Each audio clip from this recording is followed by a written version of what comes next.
What is going on, everyone, and welcome back to the final episode of Mythbusting Mondays. So, first of all, we have a lot to talk about, but if you're not interested in finding out what happened with this series and why I'm retiring the Mythbusting Mondays videos, then there will be a link down in the description that jumps you straight to the first myth of this video. But just quickly, because I'm retiring the Mythbusting Mondays series, that doesn't mean there's not going to be myths on this channel anymore. I'll explain that a little bit later. So if you've still stuck around to see why this series went on AWOL, thank you for your support, and we'll get into that now. So as of the time of recording this video, it has been 2 months since I released a myth-busting video. Although I have mentioned the series here and there on Discord, Twitch, and YouTube, and even falsely promised a new video probably every couple weeks. And why is that, you may be thinking? So the reason I stopped the series is because of 2 reasons. The main reason for me is all the myths that were being suggested and the myths that I could come up with were just things that I've already tested before, or things that weren't that interesting. So it felt like every time I put pen to paper and tried to write out a myth-busting video, all the myths that I were doing seemed like they were tested in some way before, or they seemed just kinda boring. And because I started running out of ideas, I lost desire to do the series. Of course, that snowballed and went on and on. First of all, I tried to take a couple weeks off of myth-busting videos to try and get some more ideas, but unfortunately that didn't happen. And then some of my community members decided to get involved in the series and made some absolutely astounding content. For example, Frosty Real and Cyliax made amazing videos for this channel, and I can never thank them enough for that. And that gave me a brief breath of light back into the series, and that is when I released the special video 2 months ago. Upon releasing the video, something clicked in me, and I just thought, what's the point in making reused content over and over again? At some point it's got to get boring, right? So I unofficially retired the myth-busting series from that point on, and I sort of forgot about its existence and focused on other things. And that was the main reason why I stepped away from the series. Now let's talk about the other reason. I'd just like to warn you quickly, this is going to sound very whiny and entitled, so I apologize in advance. So the other reason that is a redeeming factor but not nearly as bad as the first reason is that the amount of effort that was being put into these videos just wasn't getting the feedback that I was looking for. It seemed no matter how much effort we put into those videos, my friends and myself included, it didn't really get the feedback or the views that some of my other videos were getting, so it just seemed like the community wasn't overly involved in the series. And that, on top of the main reason, just made me forget about the series. And since then, the community has been asking for it relentlessly, and honestly, it's annoying as hell, but I thank you for it. So after months of people telling me on Twitch to make myth-busting videos again, after all of the Discord messages, after the dead Discord chat that still gets myths to this day, and after all of my friends telling me to make these videos again, you got your wish. They're coming back. But instead of the videos being weekly, they will now be myth-busting monthly videos. And this video here will mark the start of the new chapter and the end of the old one. So thank you everyone who tuned in to the Myth-busting Monday videos. This one is for you. So if you could, please go down to the bottom of this video, like it, leave a comment, and hit that subscribe button. Oh, and did I mention, we're going to be looking at my top 5 favorite myths of the entire series in this video. So starting off, here is my 5th favorite myth of the entire series. So in this myth, we're going to be testing whether or not a chest can stop a gunpowder barrel. So what I mean by that is if you shoot into a gunpowder barrel that is situated behind a chest, will the gunpowder barrels blow up, or will the bullet not go through the chest? Now this is interesting considering you can wallbang through ships, so my first initial thought is no, it's still going to blow up no matter where you shoot it. Either way, let's test it out. So essentially, to bust or confirm this myth, what was done is there were a bunch of gunpowder barrels placed inside of the crow's nest, then right in front of them, they put down a chest. Now essentially the idea was if you could shoot the chest that is situated in front of the gunpowder barrels and no explosion happens, it means to a degree the chests are somewhat invincible and have a little wall barrier that stops them from getting shot. Maybe in the future I might have to test whether or not chests can stop bullets hitting someone.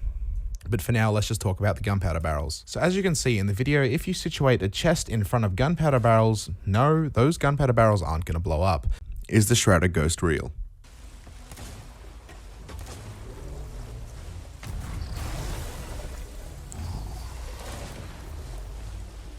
No, it's not.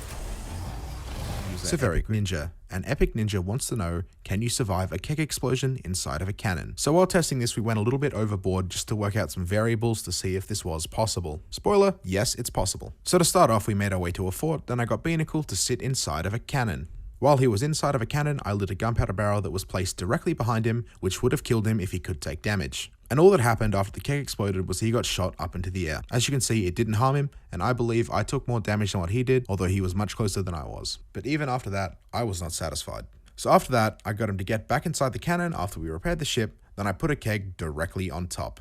Now, aside from looking awesome, this also didn't kill him. So if you do want to try and get on a ship and take him down, then you don't want to take any damage or any knockback from a keg, what you can do is get inside of the cannon. This will save you 100% of the time. Now, this also works for mega kegs, not just normal kegs. So again, it's a really effective method of taking down a ship and not taking any damage. So use this at your own discretion. I do not know if it's an exploit or a bug, or even if it's just a game mechanic. Anyway, with that being said, they are all the myths in today's video. So the myth in question of today's video is it possible to hide items inside of your mast? Now, I know for a fact you're going to be thinking, what? How is that even possible? So to do this, you're going to need to do a few things very quickly. One, you got to make sure that the item in question is small enough to fit within the mast. Now, that could be a skull, it could be some trinkets, or it could be pretty much anything else that you want. Maybe even a fort key if you want to try and hide one. And the second thing you'll need to make sure is the mast that you want to hide things in is snapped. So the way you can snap a mast is by breaking it in half and letting it fall down. So to hide things inside of a mast, what you're going to need to do is bring down the mast. Then once you have done that, you'll need to place the item inside of there. This could take a few times, but if you just watch the video, you get a rough idea on how to do it. And then once you have done that, all you will need to do is bring that mast back up, repair it, and then leave it. Now, the reason you might want to do this is maybe you've just cleared a fort and you've got a bunch of ships chasing you. What you can do is hide the key in there, and it's very likely that no one's going to even know where it is. Or maybe you've just cleared the gold hoarder and the shores of gold and you want to go ahead and hide the skull. And maybe even on a very extreme circumstance, you want to try and hide a chest. Sure, they'll still see it, but they're going to struggle getting it out of the mast, although it is possible. But anyway, hopefully that gives you guys some advice and a bit of insight on some of the myths of this week's video.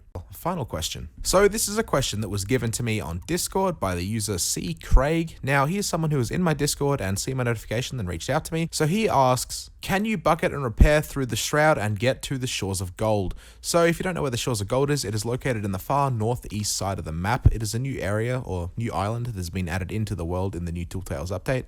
And he wants to know whether it is possible to get there if you do not have the Shroud Breaker attached to your ship. And the way you do manage to get the Shroud Breaker attached to your ship, in case you are wondering, is you have to complete the final Tall Tales, which is Shores of Gold. And every time you do want to go over to the Shores of Gold or Tribute Peak, that's what the island is called, you'll need to equip that Tall Tale and get the Shroud Breaker on your ship.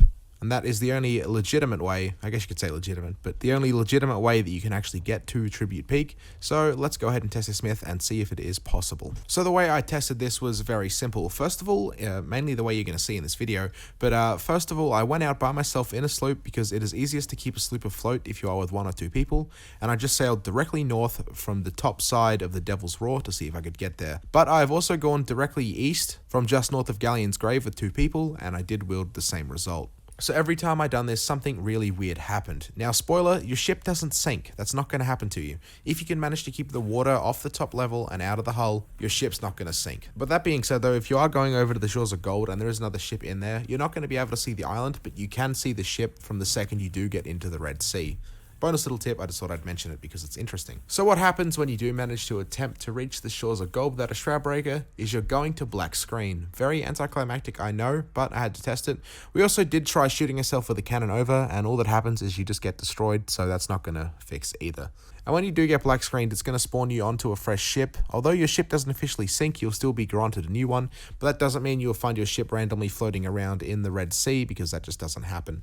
And as you can see by the video, this was pretty much the attempt that happened every time I'd done this. So those were some of my favourite myths of the entire Myth-Busting Monday series. As I've said, it's been a great run. Thank you all for showing your support, and I promise these videos will be back, but just once a month.